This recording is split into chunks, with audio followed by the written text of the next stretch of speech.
Hey everybody, today we have a review of the Audeze Sine closed back on-ear headphone.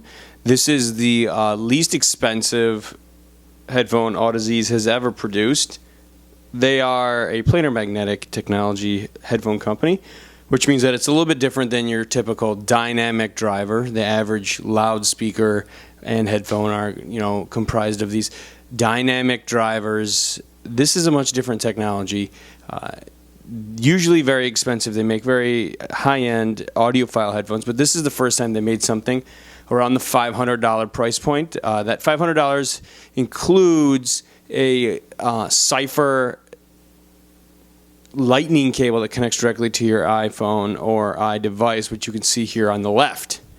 So that separates the DAC and the amp out of the device, out of the iPhone, and into this little chip that's embedded in line in the wire. You can have the headphone without that, with a regular 3.5 millimeter wire if you deserve for $50 less. But this review is one of the $500 version with the wire.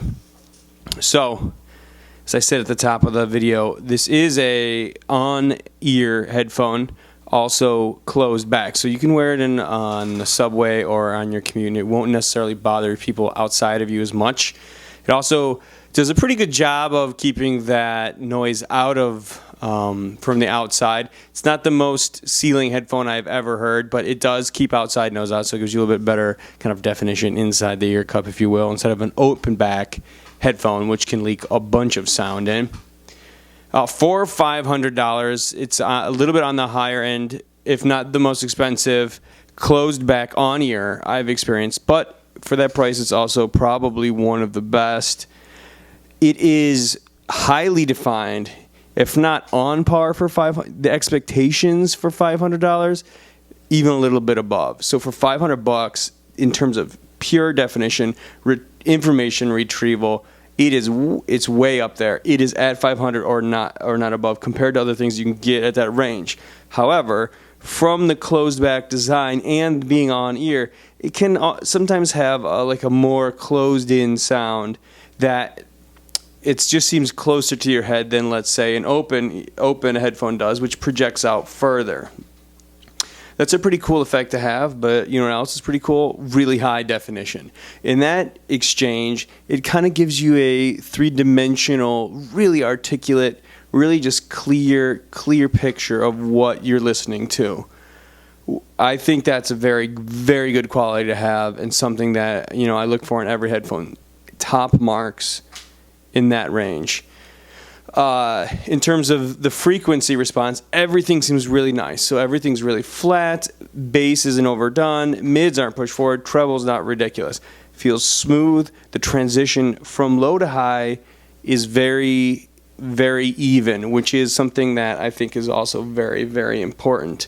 The bass has punch, the bass has slam. The planar magnetics usually have a lot of good punch, a lot of impact right to your head, which I think is a great feature to have in a nice headphone. Punch, slam, but even non-bloated bass.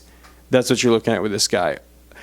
Compared to some of the other Audeze's headphones, I actually think that this has a more even kind of signature as you go up into the treble. That is, I very much like the signature of a laid-back kind of Audeze's nice, neutral, easy to listen to, relaxed sound. This is relaxed, but also I feel like has a little bit more in the treble presence. So it has a little more extension, a little more air perhaps up at the top end of things. So a little more treble. If you're just saying, hey, well, is there treble? Yes, there's a little bit more treble, I think, than some of the Audeze's other headphones. To me, though, it sounds nice and even, and these are very small, kind of changes. They're not huge. Some people might not even notice them, but full marks, standing ovation for this type of even-keeled delivery across the frequency range with high detail. The only other drawback is that it is an on-ear, so while I found the headphone comfortable for shorter listening sessions, On-ear designs in general are not my preference for long term. When the ear cup rests around the ear, it doesn't make your, I don't know, if, in my experience, it doesn't make it as quite as sweaty. It's not like, fabric generally pressing directly on the ear. So it does there are some drawbacks in terms of the design that are inherently here. But if you're in the market for an on-ear, like, it doesn't bother you, which it doesn't bother everybody, the headphone, it's probably one of the best headphones I've ever heard in that department as far as on the ear. Also, the build seems very, very solid. The leather headband feels pretty high-end. The design is somewhat simple and straightforward, but I feel like the quality is higher. The yoke, the metal band is all very, very thick. It doesn't feel flimsy in the least. It lies completely flat for transportation and portability, which is also nice for those kind of compact headphones. Because really, the around-the-ear ones don't come in that really compact form factor either, so it's something you got to balance as well. These guys can be thrown in a bag, thrown in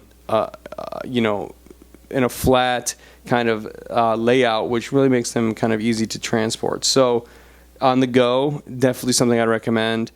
In terms of the cipher cable itself, I did notice a little bit more fullness in the bass and mids when it was plugged in. I feel like the definition is slightly better than what you hear directly from the phone, but all of this also includes an app that allows you to adjust the frequency response from the headphone, from the piece in the wire directly. So it doesn't act as a source EQ setting, but rather it is something that goes directly and stays with the headphone, which is really cool. So if let's say the headphone doesn't sound exactly the way you want it, you have a chance to adjust that guy and it'll just stay like that to exactly your preference. From my experience, EQ worked really well. It does just as you'd expect. It didn't really affect the sound quality too much, and including that external DAC and headphone app, sounded much different, I think, than just plugging directly into the iPhone with the other cable. But you get to augment it a little bit. You get to make it to your preference. So, is it worth the $50? If you don't have an iPhone, it's not a question. But if you do have an iPhone, I would say it is. It's a nice cable. It's a thick cable. It has these little inverse hooks. This goes for both cables, by the way. So if someone pulls on the cable, it won't pop out of the jack. It has a capability to just kind of stick in the jack with its like reverse hook design. But I'd say if you have an iPhone and you're buying these headphones, the EQ alone, I think, is worth it.